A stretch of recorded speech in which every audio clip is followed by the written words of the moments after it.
বাংলাদেশের রাজনীতিতে অপূরণীয় ক্ষতি, বাংলাদেশের গণতান্ত্রিক ব্যবস্থার উত্তরণের যে সন্ধিক্ষণ, এই সন্ধিক্ষণের অপব্যবহার করার ঝুঁকিটা বোধহয় বেড়ে গেল ওনার অনুপস্থিতিতে।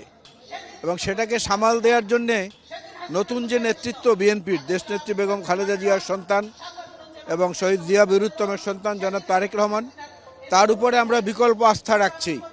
কিন্তু চতুর্দিকে যেভাবে অপতৎপরতা চলছে, তাতে মনে হয় দেশনেত্রী বেগম খালেদা জিয়া জীবিত অবস্থায় যতটা প্রাসঙ্গিক ছিলেন, এখন তার চেয়ে আরও অনেক বেশি প্রাসঙ্গিক তিনি হয়ে উঠেছেন।